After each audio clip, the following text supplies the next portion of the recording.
facing the east with our heels together and feet at a 45-degree angle, holding up 2 fingers on the right, 5 on the left, our arms perpendicular. And please repeat after me. Allah, Father of the universe, Brother Willie Red, yeah. Father of love, Join the meeting.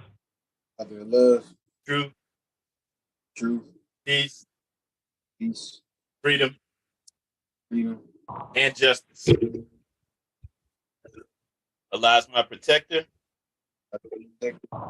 my guide, guide, and my salvation by night and by day night my day, through his holy prophet, holy prophet, through Ali.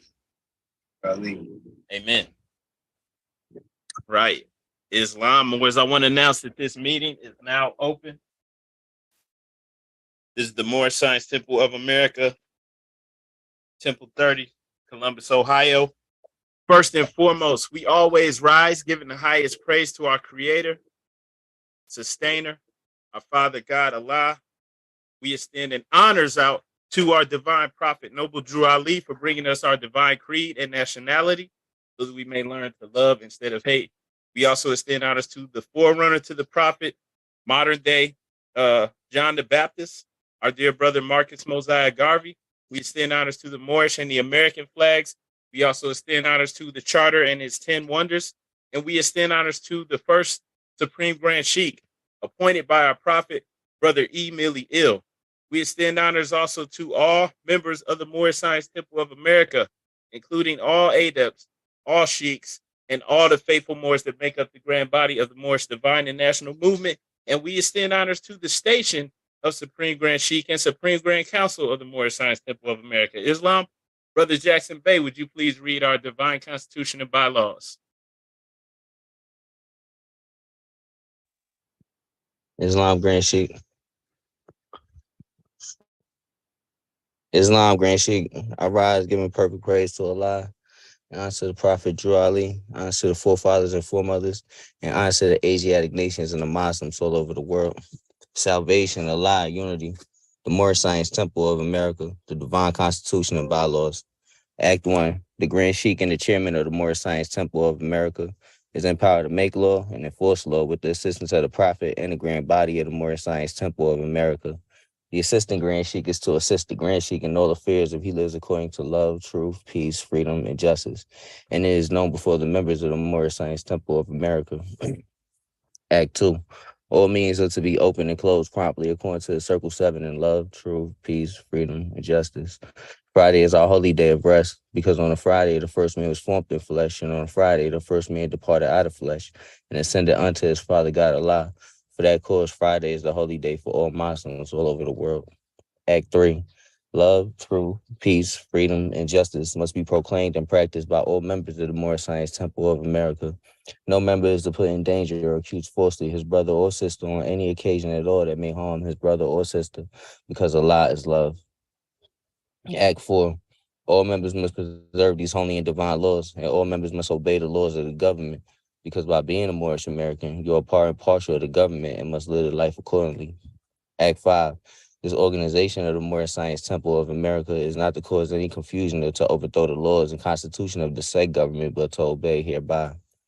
Act 6. With us, all members must proclaim their nationality, and we are teaching our people their nationality and their divine creed, that they may know that they are part and partial of this said government, and know that they are not Negroes, colored folks, black people, or Ethiopians, because these names were given to slaves by slave holders in 1779 and lasted until 1865 during the time of slavery. But this is a new era of time now, and all men now must proclaim their free national name to be recognized by the government in which they live and the nations of the earth. This is the reason why Allah, the great God of the universe, ordained Noble Drew Ali, the prophet, to redeem his people from their sinful ways. The Moorish Americans are the descendants of the ancient Moabites who inhabited the northwestern and southwestern shores of Africa. Act 7. All members must promptly attend their meetings and become part and partial of all uplifting acts of the Moorish Science Temple of America. Members must pay their dues and keep in line with all necessities of the Moorish Science Temple of America. Then you are entitled to the name of faithful. Husband, you must support your wife and children. Wife, you must obey your husband and take care of your children and look after the duties of your household. Sons and daughters must obey father and mother and be industrious and become part of the uplifting of fallen humanity. All Moorish Americans must keep their hearts and minds pure with love and their bodies clean with water. This divine covenant is from your holy prophet, Noble Drew Ali, through the guidance of his father, God Allah. Noble Drew Ali, founder, Moorish American Prayer, Allah, the Father of the universe, the Father of love, truth, peace, freedom, and justice. Allah is my protector, my guide, and my salvation, by night and by day, through his holy prophet, Drew Ali. Amen. The Moorish Science Temple of America, home office, the Noble Drew Ali, home office, Chicago, Illinois, USA, Islam, Islamism. Happy Holy Day, Muslims.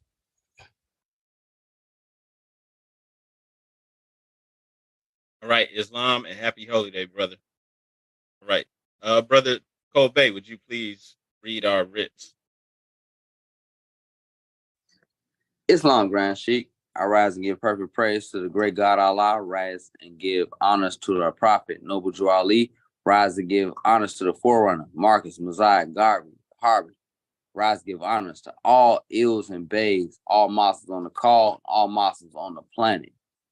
Prophet warns all Muslims to be read in every meeting. I hereby inform all members they must end all radical speeches while at work, in their homes, or on the streets. We are for peace and not destruction. Stop flashing your cars at Europeans. It causes confusion. Remember, your car is for your salvation.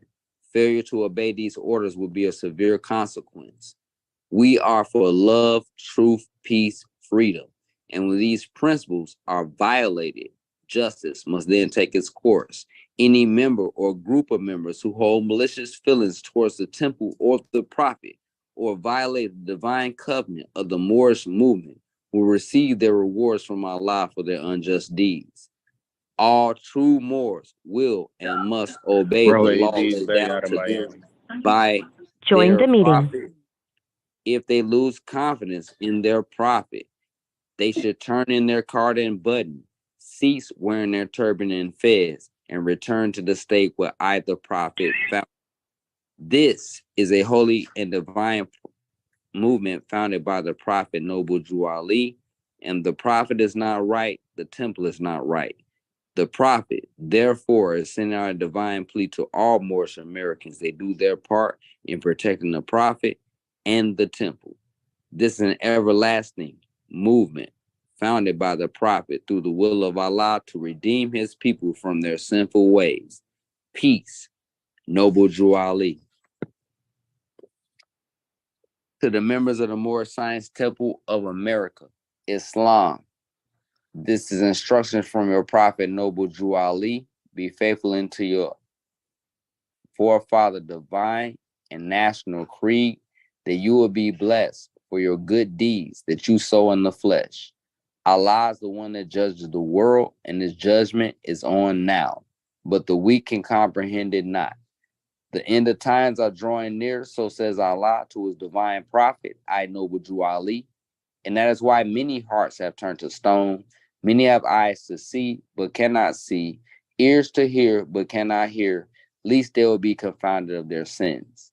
These are the trying hours now, dear Moors, and every evil spirit is moving, and they are trying every weak mind to overthrow and drag out the true foundation that has been laid, and to cause confusion in the minds of the ones that do believe. But if you have the true love of Allah and the spirit of your forefathers, you fear not what you hear or see, but will sacrifice the utmost of your very life to protect your movement and your prophet.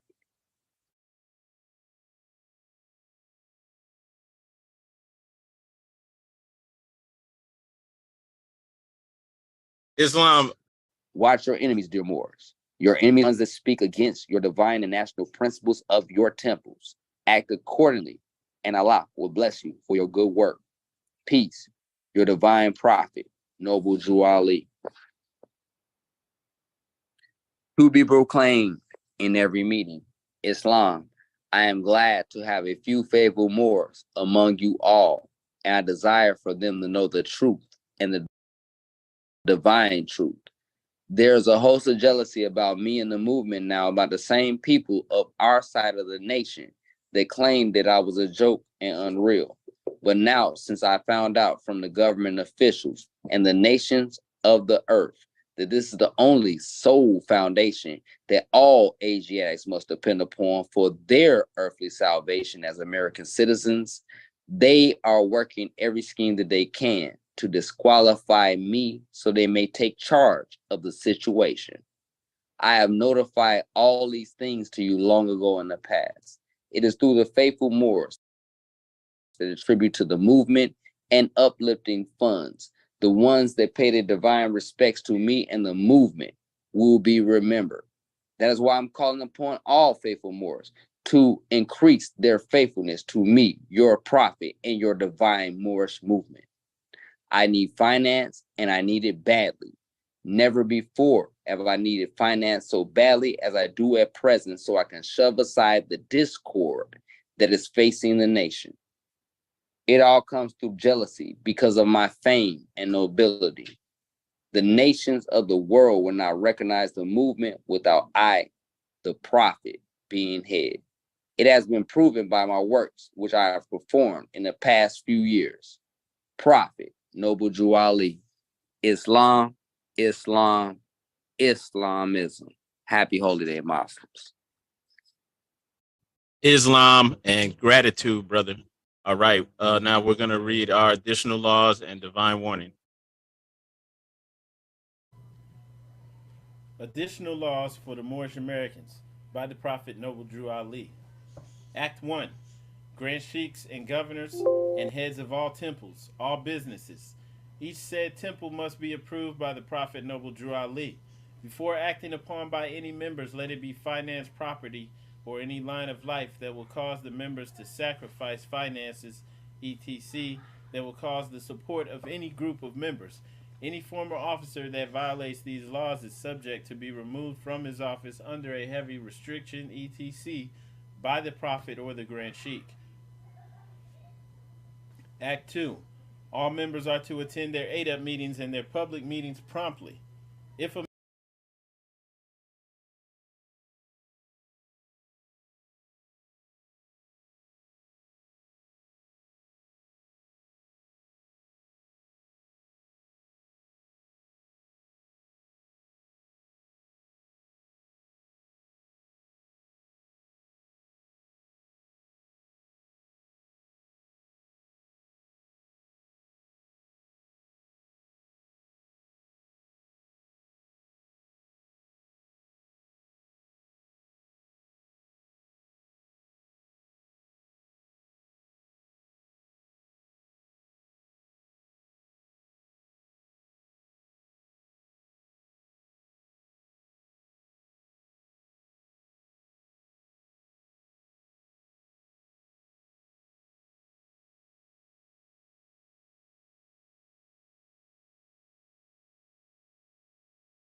hang on, Morris. I'm not sure what's going on with the audio. We about to get it fixed though. Don't go anywhere.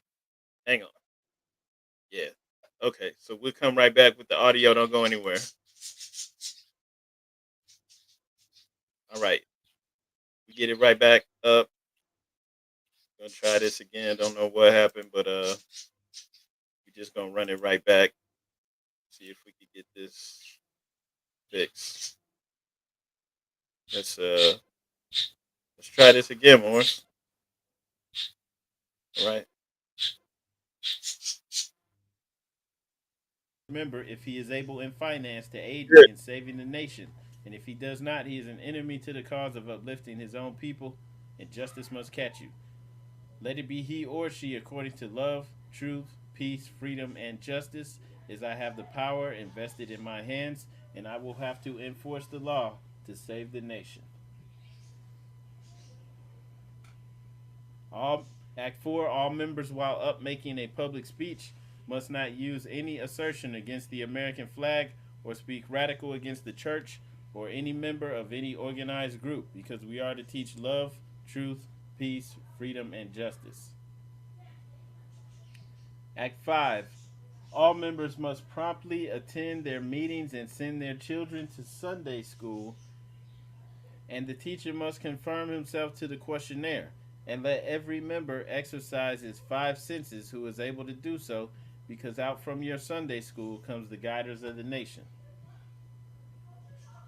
Act 6, with us, all members must proclaim their nationality, and we are teaching our people their nationality in their divine creed, that they may know that they are a part and parcel of this said government, and know that they are not Negroes, colored folks, black people, or Ethiopians, because these names were given to slaves by slaveholders in 1779 and lasted until 1865 during the time of slavery. But this is a new era of time now, and all men now must proclaim their free national name to be recognized by the government in which they live and the nations of the earth. This is the reason why Allah, the great God of the universe, ordained noble Drew Ali the Prophet to redeem his people from their sinful ways. The Moorish Americans are the descendants of the ancient Moabites who inhabited the northwestern and southwestern shores of Africa. Act 7. All members must promptly attend their meetings and become a part and parcel of all uplifting acts of the Moorish Science Temple. Members must pay their dues and keep in line with all necessities of the Moorish Science Temple. Then you are entitled to the name of faithful. Husband, you must support your wife and children. Wife, you must obey your husband and take care of your children and look after the duties of your household. Sons and daughters must obey father and mother and be industrious and become part of the uplifting of fallen humanity. All Moorish Americans must keep their hearts and minds pure with love and their bodies clean with water. This divine covenant is from your holy prophet, Noble Drew Ali, through the guidance of his Father God Allah. A divine warning by the prophet for the nations. The citizens of all free national governments, according to their national constitution, are all of one family bearing one free national name. Those who fail to recognize the free national name of their constitutional government are classed as undesirables and are subject to all inferior names and abuses and mistreatments that the citizens care to bestow upon them. And it is a sin for any group of people to violate the national constitutional laws of a free national government and cling to the names and the principles that delude to slavery. I, the prophet, was prepared by the great God Allah to warn my people to repent from their sinful ways and go back to the state of mind, to their forefathers' divine and national principles, that they will be law abiders and receive their divine right as citizens according to the free national constitution that was prepared for all free national beings. They are to claim their own free national name and religion. There is but one issue for them to be recognized by this government and of the earth, and it comes only through the connection of the Moorish Divine National Movement, which is incorporated in this government and recognized by all other nations of the world. And through it, they and their children can receive their divine rights, unmolested by other citizens, that they can cast a free national ballot at the polls under the free national constitution of the state's government, and not under a granted privilege, as has been the existing condition for many generations. You who doubt whether I, the prophet, and my principles are right for the redemption of my people, go to those that know the law, in the city hall, and among the officials in your government, and ask them under an intelligent tone, and they will be glad to render you a favorable reply. Glad to see me bring you out of darkness into light. Money doesn't make the man. It is free national standards and power that makes a man and a nation. The wealth of all national governments, gold and silver and commerce, belong to the citizens alone. And without your national citizenship, by name and principles, you have no true wealth. And I am hereby calling on all true citizens that stand for a national free government and the enforcement of the Constitution to help me in my great missionary work, because I need all support from all true American citizens of the United States of America. Help me to save my people who have fallen from the constitutional laws of the government. I am depending on your support to get them back to the constitutional fold again, that they will learn to love instead of hate, and will live according to love, truth, peace, freedom, and justice, supporting our free national Constitution of the United States of America. I love my people, and I desire their unity and mine back to their own free national and divine standard, because day by day they have been violating the national and constitutional laws of their government by claiming names and principles that are unconstitutional. If Italians, Greeks, English, Chinese, Japanese, Turks, and Arabians are forced to proclaim their free national name and religion before the constitutional government of the United States of America, it is no more than right that the law should be enforced upon all other American citizens alike. In all other governments, when a man is born and raised there and asks for his national descent name, and if he fails to give it, he is misused, imprisoned, or exiled. Any group of people that fail to answer up to the constitutional standards of law by name and principles, because to be a citizen of any government, you must claim your national descent name, because they place their trust upon issue and names formed by their forefathers. The word Negro deludes in the Latin language to the word nigger, the same as the word colored deludes to anything that is painted, varnished, and dyed. And every nation must bear a national descent name of their forefathers, because honoring thy fathers and thy mothers, your days will be lengthened upon this earth. These names have never been recognized by any true American citizens of this day. Through your free national name, you are known and recognized by all nations of the earth that are recognized by said national government in which they live. The 14th and 15th Amendments brought the North and South in unit, placing the Southerners, who were at that time without power, with the constitutional body of power. And at that time, 1865, the free national constitutional law that was in force since 1774 declared all men equal and free.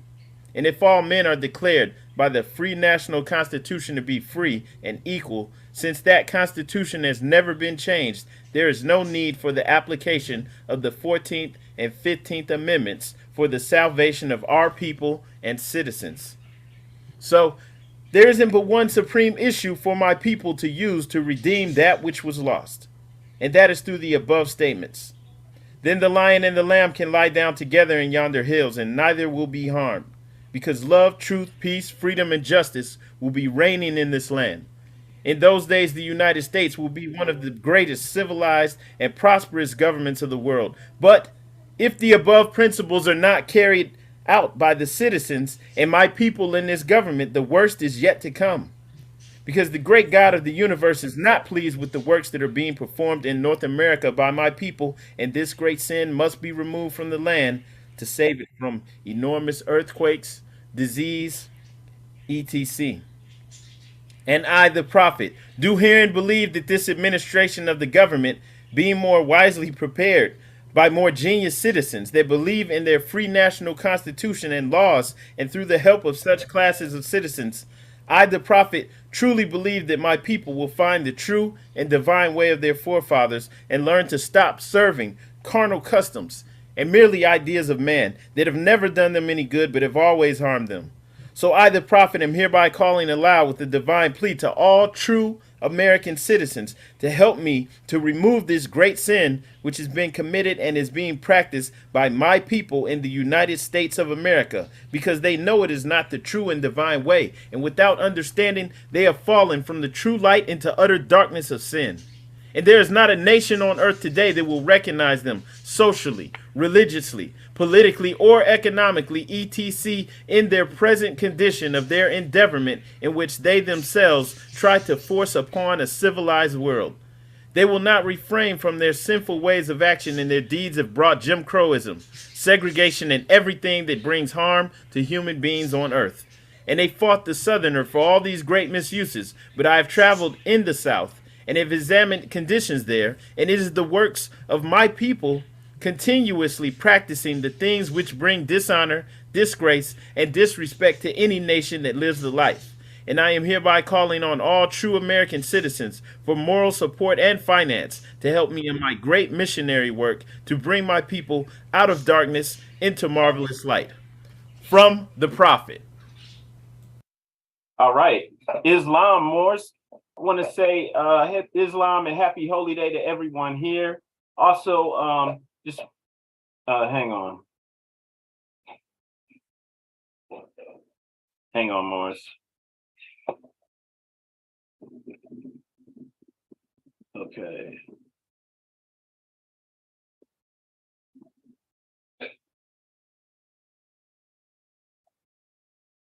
Islam. Hang on a second, Morris. Trying to figure something out over here.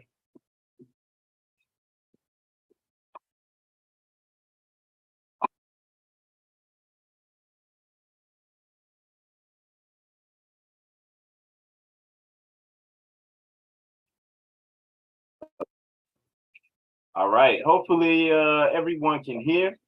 Just want to say Islam, happy holy day. Gratitude to everyone who is here with us. Is the mic? Okay, looks like the mic keeps going out. Okay, you can hear? Okay, good. So yeah, I just want to thank everybody that's here. And I would like to ask if this is your first time attending a holy day class with us, please share your name and your location. If you're able to type in the chat, if you're on the app, please just share your name and location and your email and phone number in the chat. And if you're calling in on the phone, you're not able to get in the chat, please unmute your mic and just let us know your name and where you're calling from. And let's go ahead and do that now. We welcome you, but we do take roll just so that we know who's attending our meetings. Islam. Brother Willie Red Eel calling from Louisiana. All right, Islam, brother. Are you calling from the 225 or 570? 225. Okay. All right. Gratitude, brother. Thanks for sharing your name and everything with us. Appreciate you. Glad that you're here with us. For the person calling in from the 570 area code, please share your name and location. And gratitude to you, brother Faye, in the chat. Gratitude. Wow, brother AD's Bay. I'm calling from Miami, Florida. Okay, Islam. All right, that's beautiful. Okay, Islam Morris, that's beautiful. Glad to hear we have people calling in from several locations. We're about to go ahead and get started today. I wanted to speak from chapter 45. And hopefully, inshallah, today we'll bring some insight to this chapter, and at least from my view, why the prophet put this in here. If any mistakes are made, please put that on me. But I really want to get into this because I think it's important that we have a well-rounded view of what's really going on and why things were done like this strategically for us and how it impacts you, right? There's nothing in here that we should just be overlooking, thinking it's, not a big deal, it's not important. These are divine instructions, right? All of these chapters contain divine instructions. So we're going to be in chapter 45 today, Morris. Let's get that up. See if we can get that up here on the screen for you. And we're going to try to keep this brief, but we're going to go in. So not sure if everyone here has ever attended a meeting of the Moorish Science Temple of America, but this is what we do every holy day. We go into the Holy Quran of the Moorish Science Temple of America. Today we're in chapter 45, the divine origin of the Asiatic nations. I'm just going to read this and then speak on this. Going to go ahead and go in now. We just have 7 verses in here, so it seems like a short chapter, but I want to just share some insight, and I'll open up the floor after that. And, feel free to share whatever insight, whatever questions that you have, feel free to ask. So going in here, verse 1, the fallen sons and daughters of the Asiatic nation of North America need to learn to love instead of hate, and to know their higher self and lower self. This is the uniting of the Holy Quran of Mecca for teaching and instructing all Moorish Americans, etc. All right. Verse 2, the key of civilization was and is in the hands of the Asiatic nations, the Moorish, who were ancient Moabites and the founders of the holy city of Mecca. 3, the Egyptians were the Hammatites and of a direct descendant of Misraim, the Arabians, the seed of Hagar, Japanese and Chinese. The Hindus of India, the descendants of the ancient Canaanites, Hittites, and Moabites from the land of Canaan. The Asiatic nations of North, South, and Central America, the Moorish Americans and Mexicans of North America, Brazilians, Argentinians, and Chileans in South America, Colombians, Nicaraguans, and the natives of San Salvador in Central America, etc., insinuating there's more, right? And all of these are Muslims. The Turks are the true descendants of Hagar, who are the chief protectors of the Islamic creed of Mecca, beginning from Muhammad I, the founding of the uniting of Islam by the command of the great God, Allah. Islam more. So I wanted to speak on this.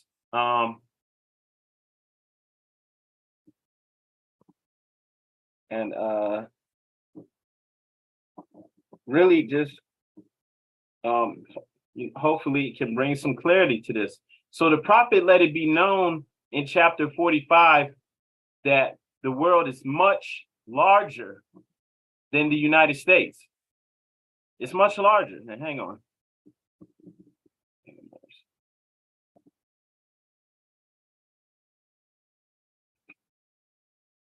So we want to keep this in mind.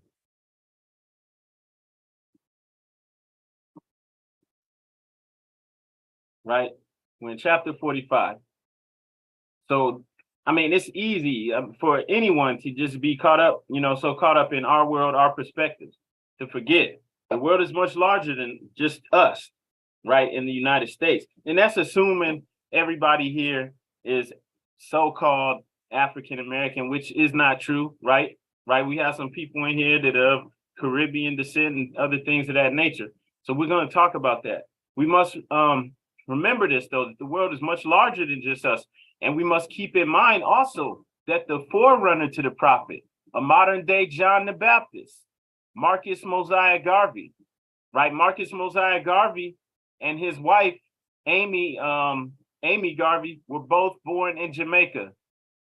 Back in their time, they used to call everyone from the islands, even parts of Central America, all the way down to Barbados and Trinidad, which is like off the coast of South America. They called all those people West Indians. And they still use it today, but, they had a West Indian Day parade in some cities. But, so they were West Indians. And the Marcus Garvey was the forerunner to the prophet. He got this movement started, right? He did the UNIA, Universal Negro Improvement Association. And he came and he got it started here, right? He started his home base in New York, galvanizing, organizing the people here in North America, and then publishing a newspaper and communicating with the Asiatics all over throughout the Caribbean, South America, even all the way to Africa. He was really getting it going, right? This is the way he's thinking, international. and people were with him. Even back in that day, he had nearly 1 million people. So we must remember, okay, all right, Marcus Garvey, he came here, but he was of West Indian descent, both his parents and his wife, Amy, right? And she helped him, you know, do the movement. She was on board with him. Then we also have other notable leaders too, like Malcolm X, also Minister Farrakhan, they West Indian as well. Minister Farrakhan's parents are from St. Kitts in Jamaica, right? His mom from St. Kitts, dad from Jamaica. Malcolm X's mother was born in Grenada, okay? And his father was from Georgia, right? We know where Georgia is. Might not know where Grenada is. Might have to look the map for that. But right, his mother, Louise Langdon Little, she's from the island of Grenada.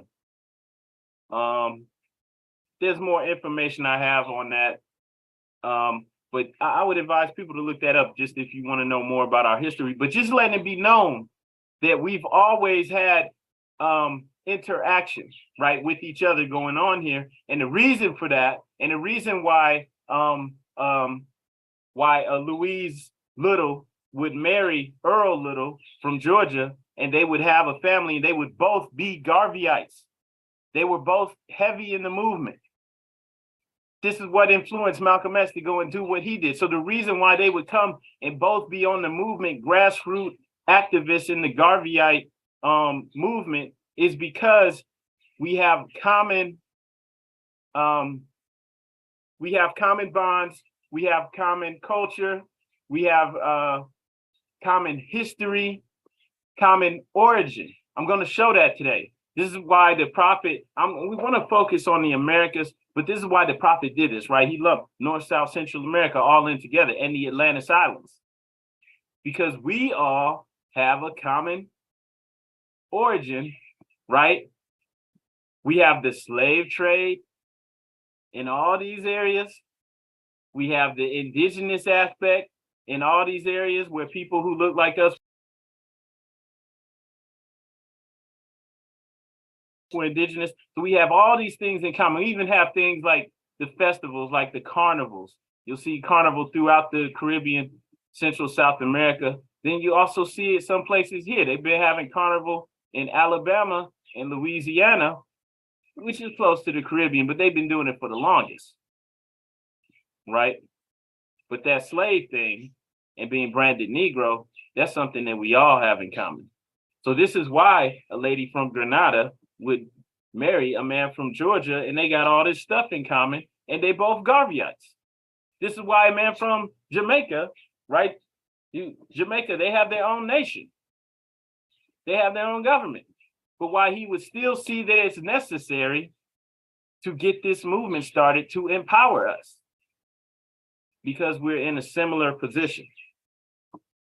The only thing we haven't done that they did in Jamaica, that they did in Haiti, was they declared their independence, right? We Prophet did that for us, though. Okay, but let's get back into this. Okay, so yeah, we're in chapter 45. So very first or second verse, the key of civilization was and is in the hands of the Asiatic nations, the Moorish, who were ancient Moabites and the founders of the holy city of Mecca. Everywhere you go around the world, he named all these people who are Asiatics, right? So the key to civilization was, and it still is in the hands of the Asiatic nations. Doesn't matter how it looks. It's still in our hands, okay? Still. And we need to see ourselves in our true aspect of who we truly are. You're not some limited, cut off people. They want to say we only 13% of the population, so-called Black people, which that probably isn't true. But even if it is, it's still a lot of people. But they putting the numbers down. I know that, right? So this is why, we call it minorities. We want to see ourselves as cut off, this small group of people. But as the prophet named all these people who are Asiatics, right? You have the Turks, you have the Arabians, you have the Chinese and Japanese. You have all of these people that are Asiatics, of course, all throughout the Americas. right? Argentina, all of these places. And when you say Japan and China, you're covering a lot of Asia, especially South Asia, Southeast Asia. You have all these islands in the Pacific Ocean. You have this chain of islands of over 1,000 islands called Indonesia, where they have the largest amount of Muslims in the world. How many people knew that? And many of them are dark-skinned people. They're Asiatic. Okay? So this is what the prophet is bringing us back out to. You see up here where it says the Philippines, they're having an awakening in consciousness where their former president, his name was Duarte. He said that we don't need to call, he was a sitting president who told his nation, we need to stop calling ourselves Filipinos because we don't need to keep claiming King Philip of Spain.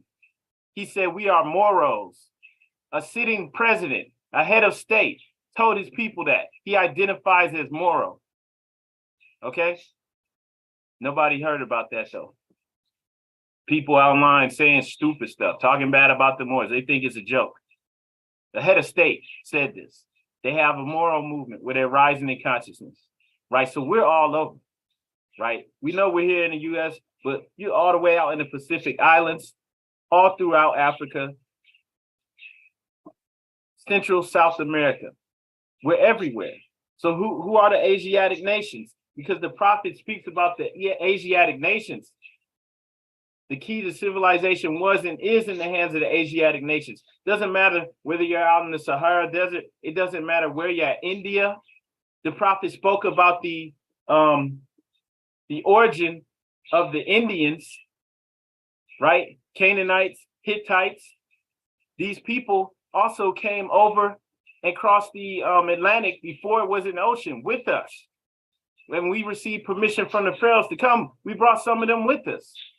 And so this is why the indigenous people here didn't all look alike. If we truly go in and understand what the prophet brought, we understand this. This is why some people had straight hair, wavy, different grades of hair. This is why. But they were all Asiatics. Now, this doesn't mean that as the Europeans started to come over here, that mixing and things didn't occur. I'm just saying, like in general, it was already looking like that before they arrived. Right? So we're everywhere. All over the world. There's no reason on earth any Asiatic should be calling themselves a minority. Right? Most of you don't think of Brazil and think of people that look like this on the screen, but we know this from living there. This is true. These aren't just memes. This is real. Iraq. Right? You don't think of people that look like this from Iraq, but I'll tell you why. It's because people that look like this who live in countries like Iraq, unfortunately, many times don't have the ability to just travel and get a visa and come and live over here full time. Right? Because sometimes they're dealing with the same situations we are. And so you don't see them. You don't even think they exist. Maybe not you, but many people don't, right? Pakistan as well, right? You don't, Mexico. People over in Mexico that look just like you, and Pakistan, okay? But they're not the ones that get to come over here, get asylum, can just come live over here in the United States. Because regardless of the state of the country, whether it's going down or not, whether they're telling you about the banks crash, man, people are still trying to come over here. This is where you need to get it popping. This is where you need to build up our stronghold, take advantage of the resources here and make it happen, right? Forget all that fear mess and stuff that people are pushing.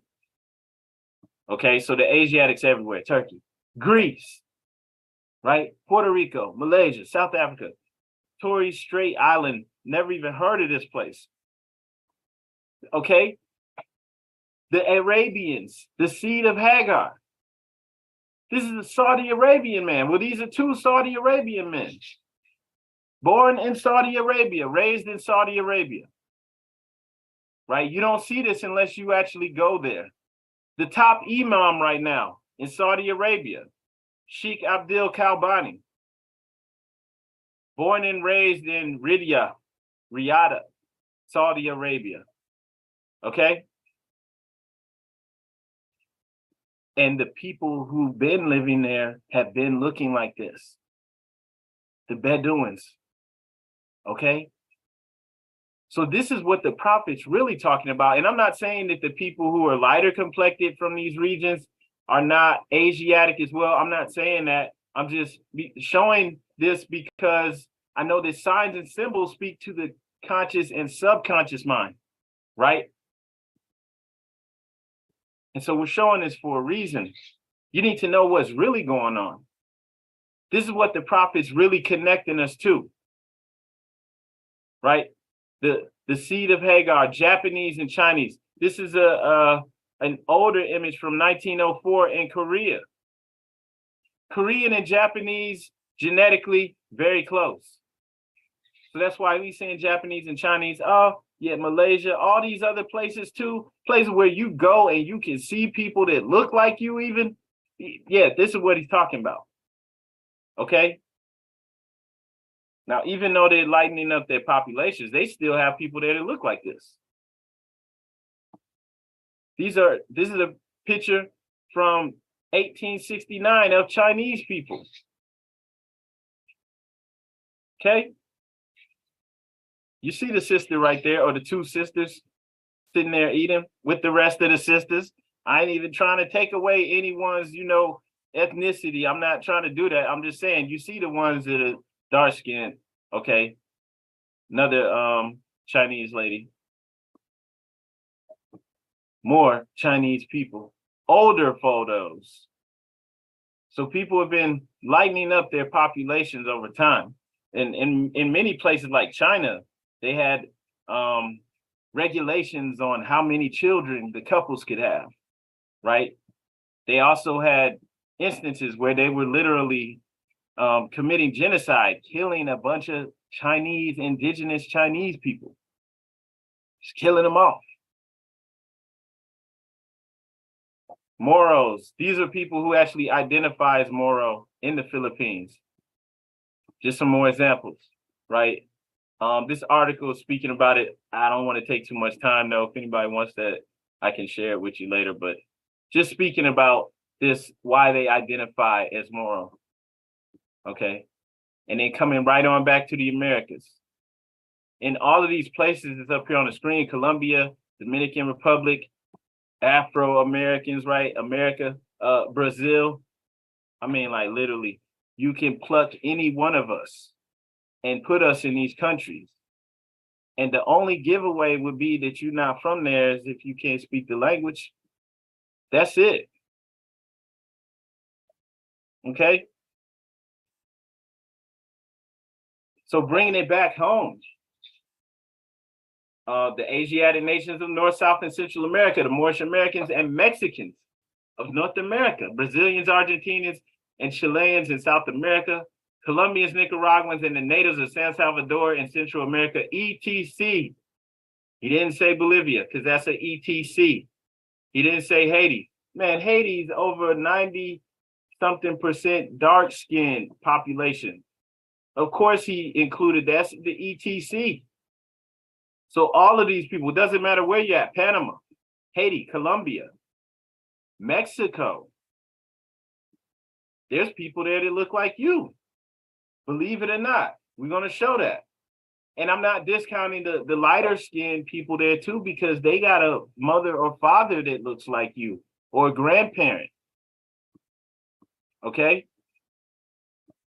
And we're not distancing ourselves from Africa because some people dumb down the information and they go so far that, oh, we're not from Africa. Well, the prophet said that we received permission from the pharaohs of Egypt to come and settle and inhabit Northwest Africa, and to even across the Great Atlantis, right?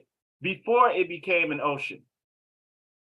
Okay, so this is insinuating that the journey over here happened a long time ago, but you don't take yourself away from that. We don't do that here. We don't do that. That's not cool. All right. So this is what the prophet did when he had a convention, brought all of these Moors from all these different states together. And even though I don't know the history on everybody here in this photo, I'm sure there was some people who were quote unquote West Indian up in there, because you had a bunch of people who were with Garvey in the Garveyite movement up until he was wrongfully arrested and deported. And they came right on into this movement. And I'm sure you had some folks, especially from areas like New York, right? You had some people there who were from the islands, from Guyana and Belize and these other places, right? Why would they come into this? Same reason that Malcolm X's mother would marry Earl Little from Georgia, and she was already a Garveyite. They were both already Garveyites before they even got together. That's one reason why they got together. We got a lot in common. So the convention is to organize us here in North America so that we can build our stronghold up, and now we can go out and assist. And we can work with all of these people that we have ties to. So I want to show why that. So briefly, I'm just going to breeze through this North America stuff, because that's what we always focus on, because the majority of us are, would be wrongfully classified as Black, right? Most of us are from here, right? So if you didn't know, now you know. For the most part, we're indigenous to the Americas. You may have some people who were enslaved and brought here from other parts of the Americas, and even some who may have made way up here through the slave trade. But that mostly occurred in Brazil and throughout that area. Some did make way up here, and it's hard to even know. So you don't discount that, right? Don't discount that unless you really just know your history that tight, that you know where each and every grandparent came from. Great grandparent. That's very difficult. All right. But this is the thing that we have in common. All these people listed up here. That's why I'm focusing on this. North, South, Central America. We all have these same bonds. Even the native indigenous aspect. Right? This is just an older image of a so-called Indian in court. You can look at him and tell he's one of us. And, mistaken. It's obvious. Right?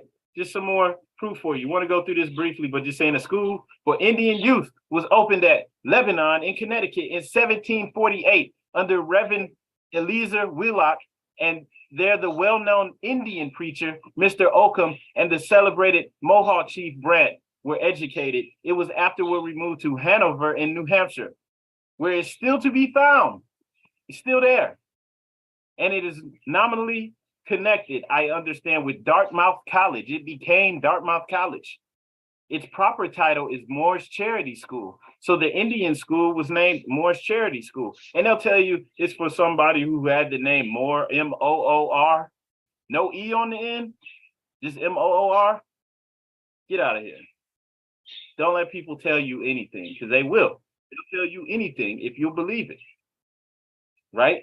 So this dictionary, older dictionary, shows that Moor meant darker skinned people of mixed Arab and Berber ancestry inhabiting ancient Mauritania in North Africa and conquering Spain, Moroccan, Berber, and also Blackamoor, one of a group of people of mixed Indian, white, and Negro ancestry in central Delaware, compared Nanticoke, the Delaware Moors.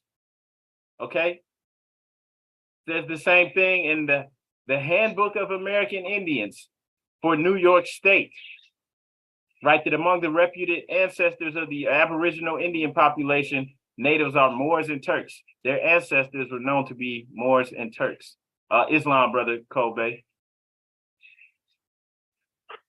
Islam, Grand Shigar rising in perfect praise to great God Allah and the Prophet Noble Jew Ali. I just wanted to add in real quickly. If you notice, when it comes to the Americas and the tying in of the fact of the so-called African American, of the fact that we have more keener features that look like a European, So to come over to a land, to conquer a land 400 or 300 or 200 years ago, whenever Europeans decided to come over and then make laws and homesteads on land, seems like a chess move that now that we are open and aware to, we need to look into. Islam, I yield the floor. Islam, definitely. And then also, they would marry into the tribes.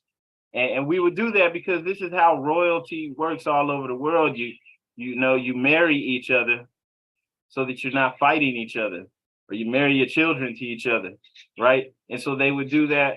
You marry one to them, and boom, now they taking over, right? So the older 1828 definition of American, the original Aboriginal copper-colored races found here by the Europeans, now applies to descendants of Europeans born in America, right?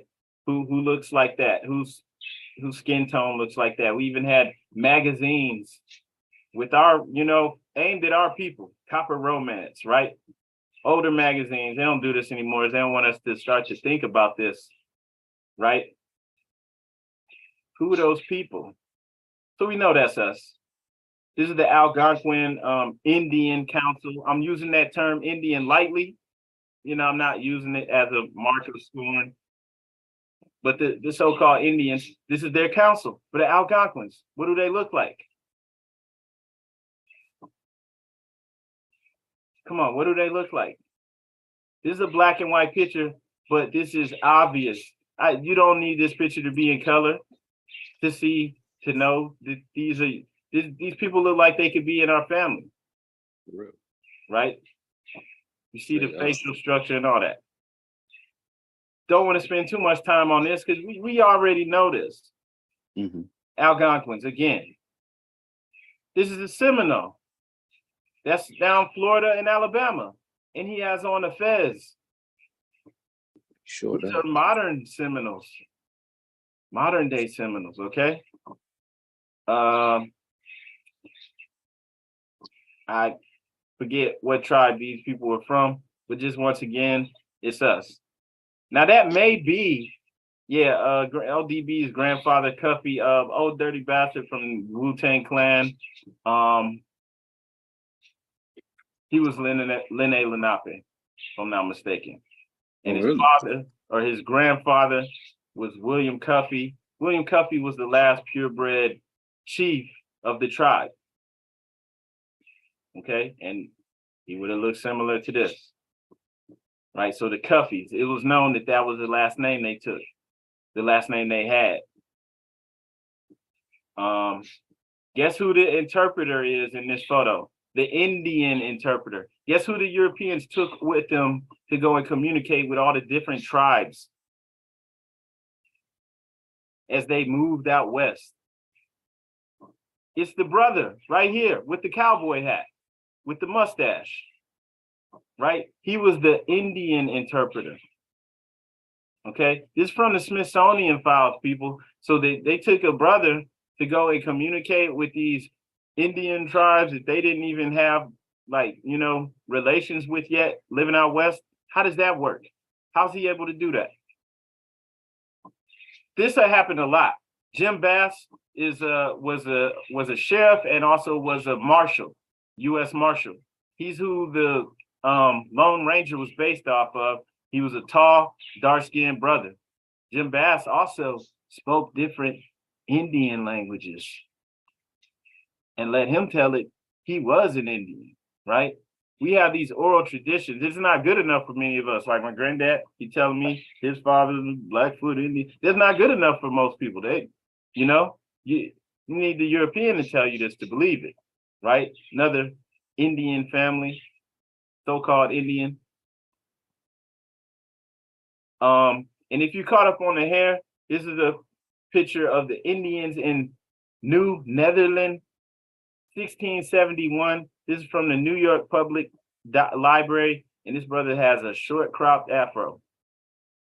Okay. All right, this photo is from a celebration of the 15th Amendment by Abraham Lincoln. And if you pay attention and look at this is from the 1800s. It's not a photo, it's a painting. Now, if you look at this, I can't zoom in on it. You see the brothers with the fezzes, right? Remember, Abraham Lincoln argued that his client, who had been accused of being a Negro, he was about to lose his inheritance. He had inherited property. Somebody that wanted it accused him of being a Negro because Negroes can't own property. And he successfully argued that his client was a Moor. And here you have Moors wearing fezzes celebrating this, I guess, this passing of the 15th Amendment, Abraham Lincoln. Okay, breezing through this now. Shinnecock Indian Reservation. This is a sister who actually was one of the oldest of the Shinnecocks at the powwow, 1964. Definitely a sister. Mississippian tribe, right? Look at their hair, look at their features. Undeniable. This is a modern Mississippian, all right, a beauty contest winner. She's a sister. Look at the type of artifacts that have been found there from the mound builders, right? They have connections to the Mayans and the Olmecs. This sister, she's a Kitawat. I can't remember what her name was. They called her Catherine, but she had an Indian name. Another sister, Moabitess, right? Just some images. This is the Wyandotte family.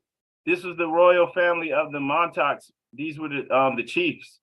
You had Wyandotte Pharaoh. He went to court, the Supreme Court, to try to get their land back, and they declared their Indian tribe extinct. Right there, the New York Supreme Court declared the Montauk Indians extinct, even though they were standing there in the courtroom. And they pulled a bunch of Europeans that lived in that area that they used to own, came in there. They wanted that land. It became the Hamptons later on. They turned it into the Hamptons. They wanted the land, so they were all coming in there and saying, "Oh, I thought he was just a Negro." Even though they all called him Big Chief, everybody called him King, Big Chief. Everybody knew he was the chief of the Montauk Indians. That's his daughter, Pocahontas Pharaoh. Wyandotte Pharaoh is their last name, right? They have a bunch of buildings and counties out here named Wyandotte, named after these people. And this is Pocahontas Pharaoh.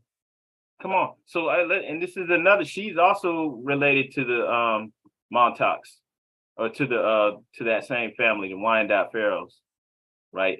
But her last name was Bush. Thanks. Obviously a sister again. Islam, Brother Kobe. Islam, Grand Sheik. And I just wanted to also add on to, if anybody would like to just go back and ask their parents or grandparents, like my grandmother on my father's side was born in Arkansas, and the city in Arkansas where she was born in is a national park. Now, the city where my father on his side, the Cole, you have the McCoy, you have the Cole, and then you have the Hintons. And in that side in Parker, Arkansas, during the time of the 1920s, when my dad was talking about that was the best time for them, which actually in history they said was the worst time for us. The best time for them, and they were from Oklahoma too, and the best time for them were during that times because they had schools, they had churches, they had hospitals that we built, and they never said they were Black. And my dad used to always tell me that the first time he heard the word nigga was when he was in Chicago, and it was a European boy, and he was in his 20s. And he said, "Where about?" He said, none of the European boys in there with the Hispanics in Arkansas ever, or even in Texas, because they were close by that area, and even in close to Memphis. Never. So it was always a respect that we lost as a people. Islam. I yield the floor on that because he never said Moorish. And even when before my mom transitioned, that it was about 5 years ago that I had told my mom that I was going to do that. That I was proclaiming my nationality being Moorish American. My mom said, "I am proud of you, but I am too old for that fight." Islam, I yield the floor. Islam, brother. Gratitude for sharing. And yeah, it's definitely true especially when you look back and see that we actually had our own towns, that we had political and economic control of, you know.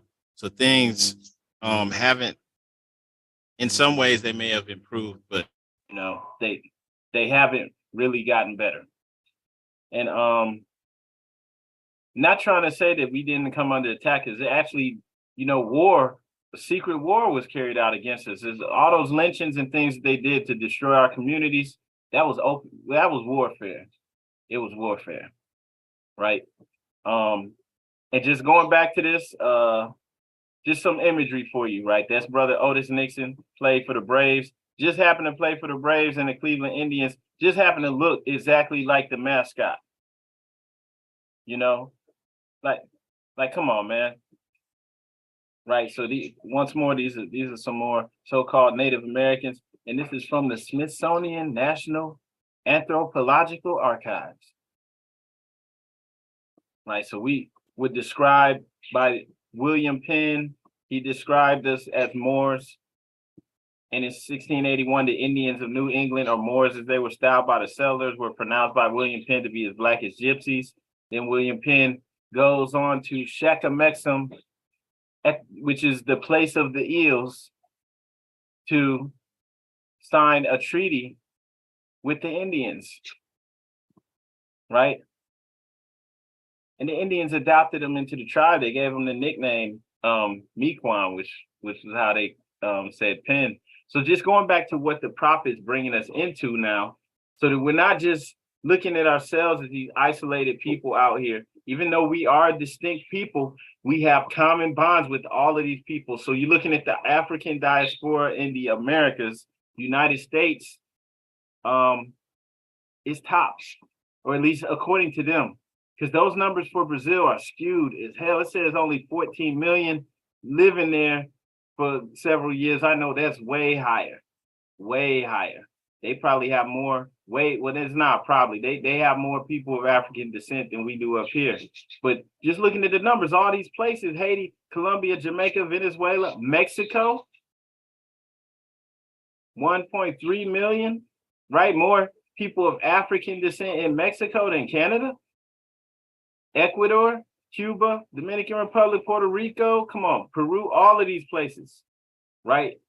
Trinidad, Barbados, Guyana, these places don't have large populations, period.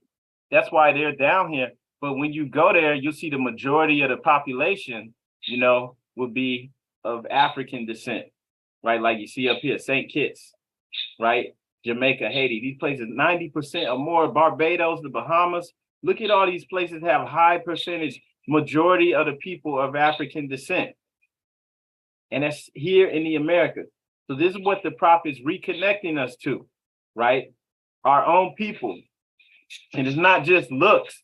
We have the slave trade. We have the indigenous aspect, the foods that we eat, the way that we live, right? The main difference may be language. And in cases like Barbados, yeah, they speak Creole, but they speak English, right? So we don't even have language barriers with Belize.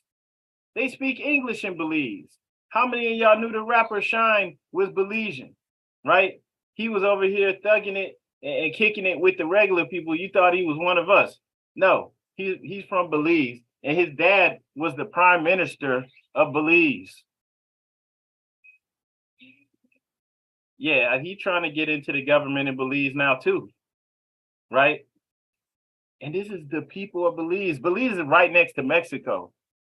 It's right under Mexico. A lot of the pyramids, the Mayan pyramids, Olmec pyramids are in Mexico and Belize, right? So how many of us knew this? And then the main language there is English. So you don't even have the language barrier. And once again, they have the same issues, right? Social, political, economic issues, right? Not just gonna say racism, even though we know it was racism behind it, but they had those same issues they dealing with. And look at the people. You could go there and be good. Caroqua, with you might not even know where that is. If you follow baseball, you might have seen some of the players there from Caroqua. And they, so all of this, we're reconnected to this. Cuba, right? Looking just like us. Right here, Dominica. And that's not Dominican Republic. So you got Dominican Republic, though, same thing, going back to Grenada. That's where Malcolm X's mother is from. Okay? And she was a Garveyite. Marcus Garvey from Jamaica.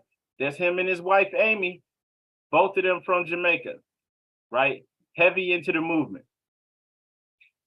So we have these same issues. Going back to Jamaica, even the indigenous aspect, right? You have our people there that are waking up, right? Or Jamaicans, they're waking up, starting to proclaim their Taino ancestry. The Tainos all across the Caribbean, Puerto Rico, Cuba, Haiti, they're all, well, the Taino is like a parent tribe for all of that, Arawak. So they're all starting to realize this, right? Looks like so this lady's with her daughter, a grandmother, right? They're embracing their heritage. Here she is with another brother. Jamaica. How many of us knew this is happening? Guadalupe, our people. Guyana, our people. There's a lot of people here in the United States that's from Guyana, and you wouldn't even know it unless you really know them real well, because they look just like us. They have English names like most of us, because they speak English in Guyana. Guessing it was colonized by the British, and they had the similar culture. We all have these common bonds. They had the slave trade. All these places I've shown, they all had the slave trade too, right? Haiti, Haitians. You wouldn't Kodak Black. There's several other people that are Haitian that you don't even know it. You don't even know they're Haitian unless they tell you, or maybe their name is French or something, and you don't know because they look just like us, right? More in the same aspect here. You see with the Haitians up here, they have their flag and they're all repping their indigenous ancestry. They're having an awakening. They're Tainos. They're starting to realize this. They weren't all brought to Haiti as slaves, even though that slave trade did happen, right? How many knew that Chicago was founded by a Haitian man? Once again, showing the connection, just like Garvey and Malcolm X and Farrakhan and all these people, right? Jean-Baptiste Point du Sable founded the city of Chicago, okay? And not only that, but he married an indigenous woman. They got married in Cahokia. Cahokia is where the ancient city was, where they had a bunch of mounds, okay? So he came here, married an indigenous woman, and got into the fur trade. Why did he get into the fur trade? Because she already knew where all the trails and things were that they were already using to participate in trade, right? Her name was Kitawa Point du Sable. She was a Potawatomi woman. And so they got married in Cahokia. He founded the city of Chicago, or maybe they founded the city of Chicago together, right? And this is all real. These are all facts. He made the first permanent settlement in what they consider Chicago now. And they were talking about in the Chicago Tribune of renaming Lakeshore Drive for Jean-Baptiste Point du Sable, right? They're actually still considering that. And then they're saying that, maybe they should name it after his wife, because the indigenous people there had been using that area as a trading post. So they either, going to rename it after him or his wife. So I'm just sharing this again. Once again, this connections here. It's been going on. So the prophet is bringing us back. He's bringing us back, right? Somebody put a fez on his head, which is proper, because the Haitians are Asiatics too. You had a fez on his head. Now you have one, a painting. This painting's in the Smithsonian. This is of Toussaint Louverture, who was the first emperor of Haiti. Right? He participated in the revolution, helped lead the revolution where Haiti kicked the French out, ended the slave trade. And he actually posed for this painting in a fez. Why would he pose for a painting in a fez? I mean, if you want to know why, I can show you something. I have this this video, right? It's an old video from 1956. I'll just show you a short clip from it, right? So in this video, it's from 1952. In this video, you actually see Haitians in here. They're wearing turbans and fezzes. I'm gonna skip through it. We call them maroons. Take great pleasure in finding white gazelles like you. See how much torture they can take before giving up the ghost. You see them talking about the maroon cities in Haiti. They, now the perhaps saving my life was not enough. During the voodoo ceremonies, right? You see the women all wearing white, the women and the men all wearing white. But also in this video, which is crazy, they actually showed Haitians during the revolution wearing feathers.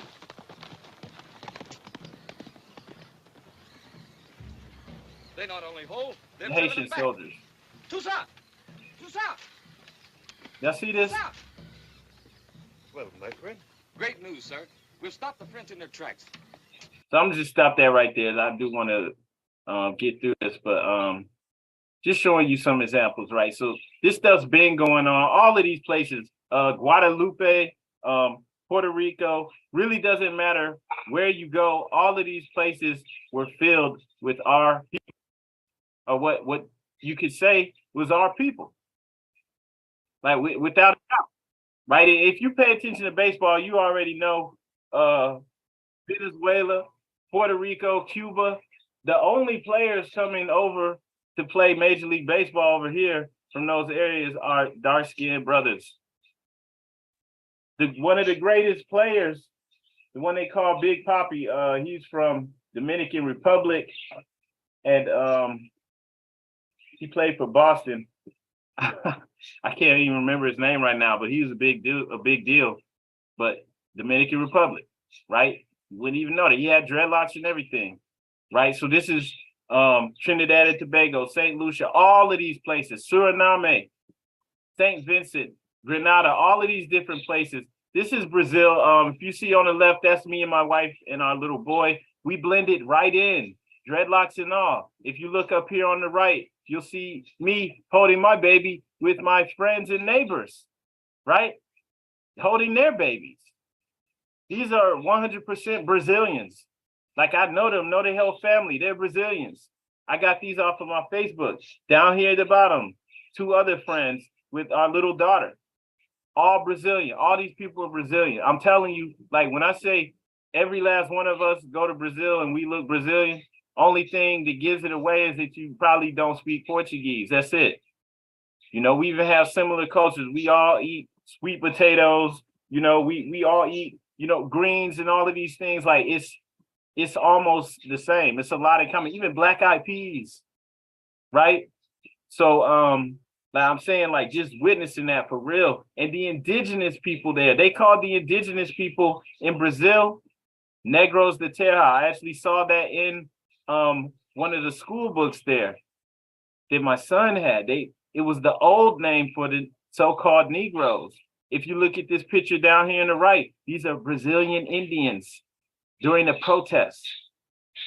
Now you can't see it real good, but they're all Asiatics. This brother on the right is a chief of a tribe here. These are some more sisters that are indigenous Brazilians. The picture up here on the left is my wife and daughters with our neighbor, a friend. He's Brazilian. Okay? So just Peru, Afro-Peruvians, they have an arising consciousness. This is a picture of from late 1500s of Incan noblemen. It says an Incan nobleman and his sons, the three dons. You see, they have gold, right? They had their spears. They're dressed like noblemen. Okay, they were Moors. All right. Inca noblemen. It didn't say Peruvian noblemen. No, it said Inca. Inca. What the actual indigenous people called themselves in that area. The Inca. Right? They'll try to tell you now the Inca are extinct. Mexicans. You go to Mexico. Right? Now, I'm not discounting the light-skinned Mexicans, lighter-skinned Mexicans. They're having a rise in consciousness too. They have their own temple in Chicago, where it's like everybody in there is Mexican. Not making this up. So there's a rise in consciousness. But how many of you knew that there were dark-skinned brothers and sisters in Mexico that look just like so-called African Americans? All right, and they going through the same thing where they say that they're not descendants of African slaves. They're saying that they've been there. They descend from the Olmecs and the Mayans. This is what they're saying. They didn't come from Africa.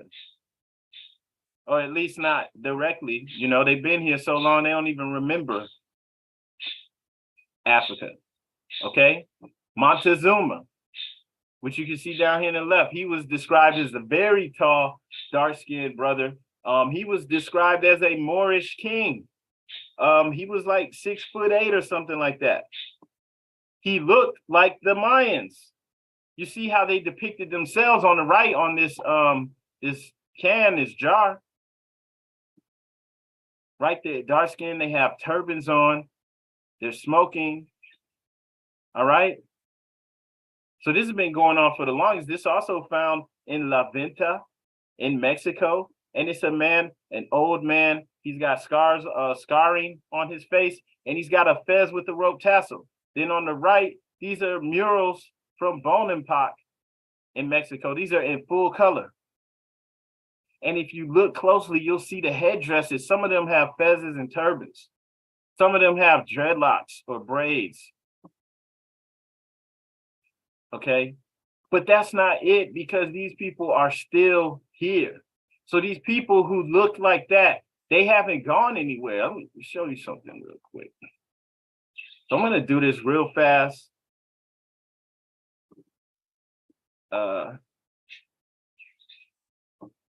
Yeah. Okay. So, you know, you might see that and be like, well, where are those people? Where are they? I don't see them. Mexicans I see don't look like that. Okay. That's the Mexicans you see. Those are the people who are able to travel to the United States. All right. But did you know there's people in Mexico that for real look like so-called African Americans, and they marginalized in their own country? There was a documentary put out in 2018 called La Negrada to bring attention to their plight, what they're going through. Negro chulo. Okay? Yo soy el negro más chulo que ha parido como el chile costeño que prende el sol. These are Mexicans. If you're able to see the screen, buenos días, mija. Here are Mexicans, 100% Pasa. Mexican. Quiero platicar contigo. Okay, you don't see this. Even Mexicans don't see this. They don't show this on TV in their own country because they only show the people who are lighter skinned or who look like the quote unquote Mexicans with your own people. Like, you know, cada día trae menos pescado y el que traen de Acapulco lo dan más caro. Okay. So how many of you knew? ¿Y qué quieres que haga? Si me meto más al mar voy a gastar más gasolina y va a ser peor. So in the prophecy, todo en la vida se acaba. Hasta el mar se va a acabar.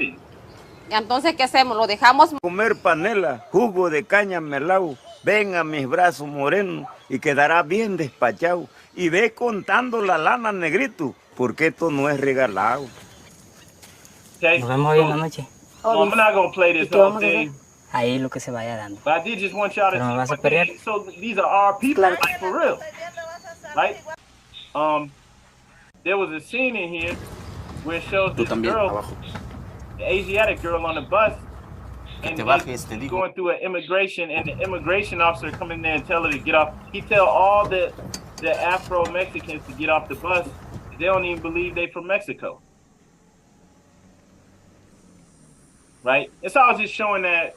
I'm not gonna play this whole thing. I just wanted to show that, you know, people that look like us, our people, the people the prophet connected us to, they're going through the same things as us.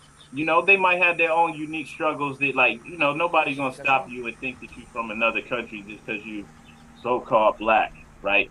But they got to deal with that in their own country because most people there in their country don't look like them. So you saw on the thing, it said there's like 1 million of them in Mexico that look like that, and Mexico has way more people that don't look like them. So they're marginalized, right? We're marginalized in several ways too, politically, right? Where we can't even end the police brutality against our people. So this is what the prophet is returning to us, the connections, the common bonds that we have right here, right? Like, of course, in Ghana and all these other places too, but right here, right next to us in our own neighborhood.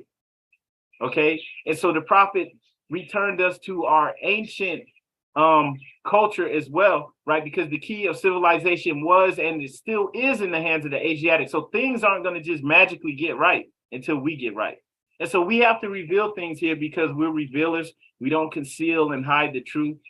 That's not what we do here, right? So we're bringing it all out front. I do want to go on and wrap this up. You look at the symbolism of the prophet, the same image of him on the cover of the Quran questionnaire. You see that with the in Mexico with the Aztecs, right? That's down here on the left, one example. You have that throughout Aztec culture. You'll see the brother lifting the woman. And sometimes even with 1 foot on land and 1 foot in water. I've seen that. Okay, so the way that the prophet stood, the way that he held his hands and feet, this was carved in stone or carved out of precious metals. Over here, on one hand, it says Hopewell Culture, Illinois. It's a little statue over here on the right. So that means they probably found this in the mounds in Illinois or possibly in Ohio. It says Hopewell Culture. We know they had the Hopewell mounds up here and the brother's got his hand over his heart. And then you see that over on the other side of the prophet too. I believe that was from South America. So he's giving this back to us. All we have to do is imitate the prophet. This is what he tells us to do. Right? Stop being hard-headed. The headdress. You see the turban. Even the turban with the fez in it, how the prophet wore. Found in the Americas. He wasn't trying to copy what was being done in Africa or in other countries. Not saying that we don't have connections to that. He was bringing back to us what our own ancestors right here were doing what they were doing. And with the fez as well, right? Fez found in Mexico, Peru, by the Inca, all throughout the Americas. You have some examples right here in North America, but then also in Peru. The noble class of the Inca people wore a yatu. That was the royal headdress of the Inca. And it was made of fine crimson wool and it had a tassel. So that's the fez, man. And so I just wanted to go on and wrap things up. But I did just want to share that because, you know, I think it's important that we have an understanding of what the prophet is really doing with this divine origin of the Asiatic nations. Why he's lumping us in with all these people, right? And then in verse 5, the Asiatic nations of North, South, and Central America, we all have common ties and bonds, especially with that whole colonization and slave trade. We all have these things in common. This should assist us in being able to work together, understand, and be able to trust each other. But it's not going to happen until we follow our prophet first. He was born right here in North America, one of us. He wrote everything in English, easy for us to understand. All we have to do is follow. We follow him, our success is guaranteed. When people see us, especially our people seeing us succeeding, they will fall in line. As I was saying earlier, there's a temple with just Mexican Americans in it in Chicago. So people will get on board and we will be able to work together and build and do trade. And we won't even have to go through anyone else. We can deal straight with each other. Right? just dealing straight with each other. And as we do that, and we can branch out to other countries. We can work with people in Morocco, in Ghana, all of these places, and they will be more than happy to work with us, right? And as we trade, we can trade, and there's no markup on the prices. We can just deal straight with each other, and we can all prosper, right? So this is really powerful and amazing what the prophet brought to us. And I think the world is waiting for us to get it right, even if they don't know that they are. Right? No one's going to come and do it for us and knock us over the head and say, hey, y'all have to really follow this. You know, you have to actually practice Islam. No, we supposed to know that and do that on our own. But that's why you're here on the holy day, because that's what all good Muslims do. Right? We hold to it. We submit to the will of Allah. It's not going to work without that, because if you're not going to do that, we can't really trust you, right? But on that note, though, I do want to yield the floor. I see you, Brother Kobe Islam. I yield the floor.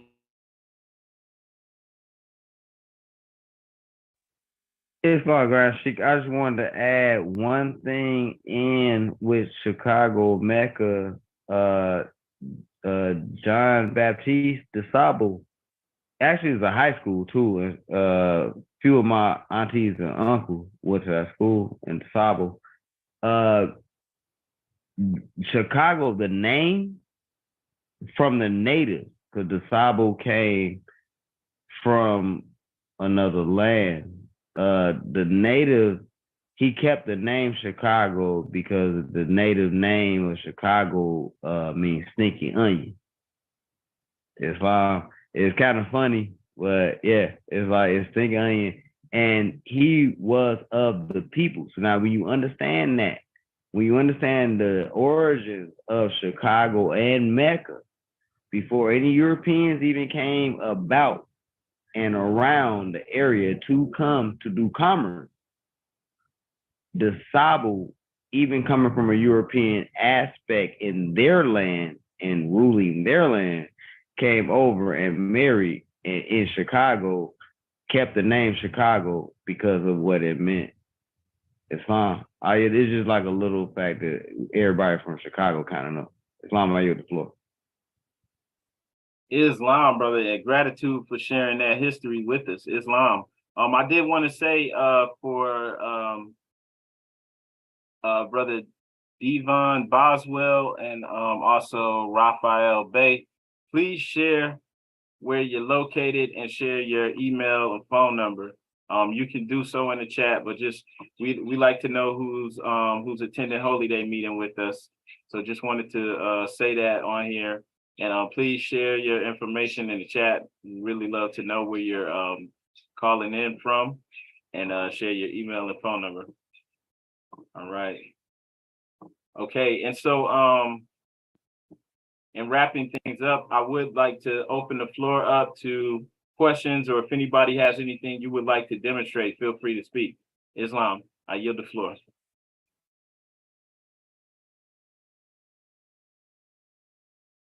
All right, Islam, brother Hangsel. Yeah, Islam. So I just wanted to demonstrate on verse 3 where it says the Egyptians were the Hamites and the direct descendants of Mismarine, the Arabians, and the seed of Hagar, Japanese and Chinese. And what I noticed, is that like a lot of the statues in the ancient Egyptians, they have slanted eyes, just like the Chinese and the Japanese. I have noticed that, and like some of our, we all have family members that look kind of like they Chinese or Japanese too. I noticed that connection. And also too, like when my great grandmother, I had put in the chat too that, said she was of the Sioux tribe, and she was telling me like 30,000 years ago, a lot of her family had came from what is called Asia today over here to the Americas. So she was saying that they came from Asia. And I was just noticing that. And the next part I wanted to put out, if you look at the Prophet Buddha, all the statues of him with hair, you notice that his hair is like twisted up, And I don't know if that has something to do with like represent his hair being woolly, but I know it's twisted up. And also the name Buddha, it doesn't sound like the average like Asian name over there. It sounds different. And with that, I want to give up the mic. All right, Islam. Yeah, his name I think was Gautama, and Buddha was a title. So Buddha is like a title, just like the Christ, Jesus Christ. The Christ is the title. All of us are supposed to become the Buddha or become Christ, Islam. So yeah, definitely. I think like there's a lot of people. There's people in Africa where like there's entire tribes that literally, you know, they have like tight eyes and different features that that people in Asia typically have, right? And you had that aspect though, as far as the indigenous history of the Americas is concerned. You had those who came over with us when we received permission from the pharaohs of Egypt to inhabit Northwest Africa, right? Which is in chapter 47 in our Quran. We go to chapter 47, our true and divine history is revealed to us.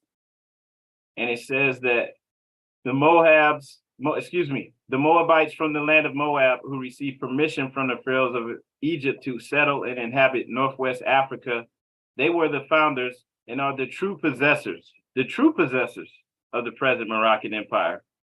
But then it says, with their Canaanite, Hittite, and Amorite brethren who sojourned from the land of Canaan seeking new homes. And then it, you know, so it says the Canaanite, Hittite, and Amorite brethren sojourned. They made the journey into Northwest Africa with them. Okay, Canaanite, Hittite, and Amorite. And we see in verse 4 in chapter 45, it says the Egyptians who were the Hammatites and the Hindus of India, the descendants of the ancient Canaanites, Hittites, and Moabites from the land of Canaan. So it's given their lines of descent. It's not just one line. Ancient Canaanites, Hittites, and Moabites. This is who they descend from, right? So you had that aspect, which, you know, India is considered Asia, or they call it the subcontinent, but they consider it Asia. They came over here with us, right? Canaanite, Hittite, and Moabites. So they also sojourned over here into what would be called today America. And we know that when it says Northwest Africa, not only is it speaking about present day Northwest Africa, which would be like Mauritania, different places on that northwest coast of Africa, but also, which also goes into West Africa. If you look at the map, Senegal, Mali, Nigeria, all that is Northwest Africa.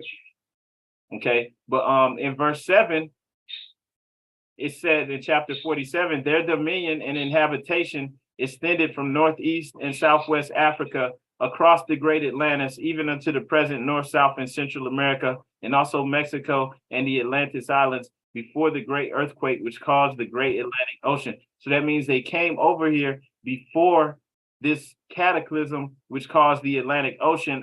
For the other brother on here,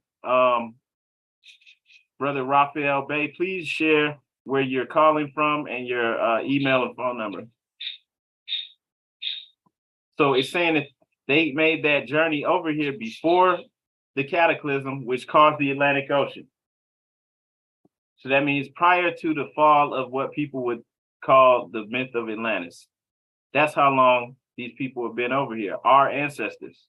And the Indian, the Hindu, they're descendants of the Hittites and Canaanites and Moabites. So they came over here with us.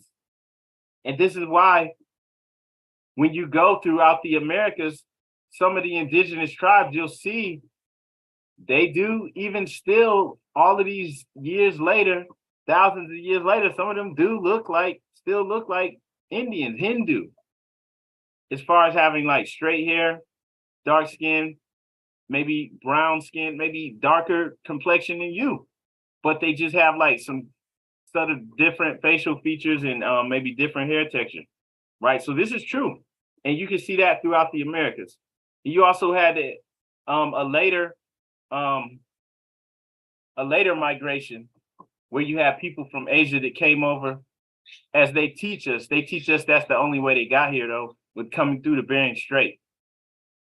But you know, that's not the oldest migration, because the older civilizations aren't found in that area in Alaska, in northern Canada, right? The older civilizations are found throughout the Americas. They say one of the oldest ones is Poverty Point in Louisiana, and throughout Central South America, right? So they didn't come from that direction. They came from Africa, because if you put all this stuff together, right, Central South America, even Florida, fits right in there to Africa like a jigsaw puzzle, right? So, man, I hope that makes sense. I don't have any visuals right now to put up here, but hopefully that made sense. Islam. Well, was there any more questions, or did anybody want to demonstrate?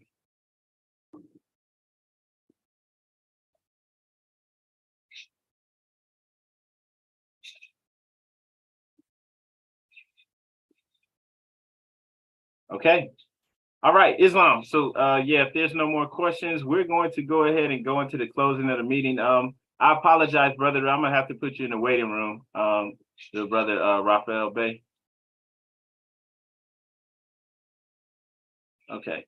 So before we close, I do want to just share our website with everybody, especially everyone who's new here. Make sure you visit our website. It's Moorishamericans.com. Just Moorishamericans.com. Okay, you can go there. We have we have a forum in it on there. We can communicate. So you create a free account. That's not joining the temple. That's just making an account on the website, just so there's no confusion.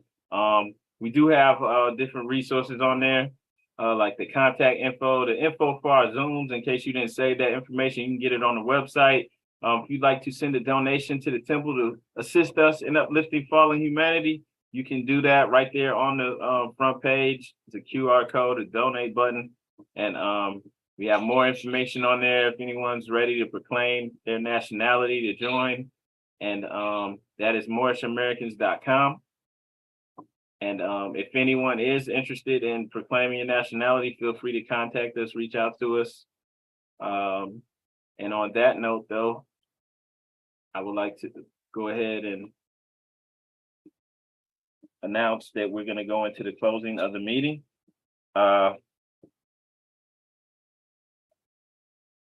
Just one quick reminder, we will be operating a booth at the Ohio Black Expo, and that will be in downtown Columbus, Ohio. That's going to be the Memorial Day weekend. It'll be that Saturday and Sunday. Should be the 27th and 28th. Downtown Columbus on the riverfront. We will have a booth there. We will be having a fundraiser for our temple. We'll also be selling many items. We have several of the members here had their own business, had their own products and services. It'll be a great event to attend, and that will be this in May, the 27th, 28th. So that Friday, that's Saturday and Sunday. Okay, downtown Columbus, Ohio. So definitely everyone in the area. They have people. They say people come there from all the surrounding states: Pennsylvania, Kentucky, Indiana, Illinois, Michigan, all of that. People come there to come to this event. It's big. KRS-One's performing, Sheila E. They have some more people, live music. It'll be great. They're gonna have a lot of food vendors, and our temple will be there as well. So that's gonna be the 27th, 28th of May.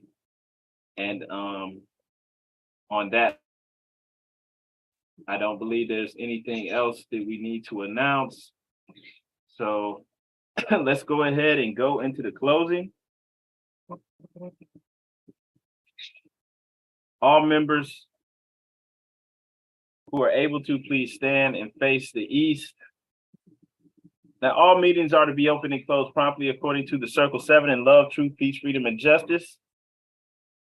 We're going to do our closing prayer. As we recite this, you do not need to repeat after me. We stand with our heels together, feet at a 45-degree angle, holding up our arms perpendicular with 2 fingers on the right, 5 on the left. Allah, bind our hearts and minds back to our ancient forefathers, divine creed and principles. We ask this in thy holy name in the 7 Elohim. Amen. Islam. Peace and love, Moors. Happy Holy Day. This meeting is now adjourned.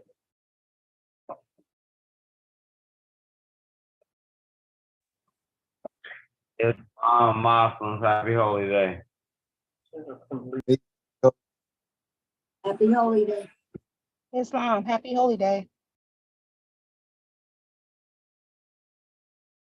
Highest quality handmade fezzes. Crafted fez with the finest wool, complete with tassel and leather sweatband. Wear the national headdress of Moorish Americans with pride and respect. 3XL size fez is a comfortable fit for brothers with dreadlocks. Shipping worldwide. Go to moorishfez.com to order.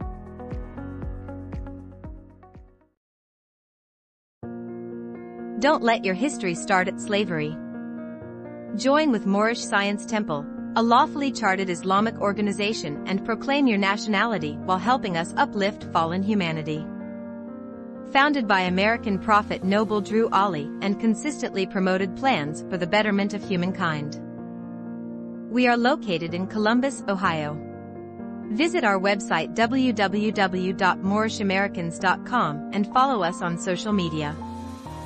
We hold live meetings on Zoom every Friday and Sunday at 7 p.m. Eastern Standard Time. Give us a call at 614-407-4394 if you would like to join or send donations to help us uplift fallen humanity.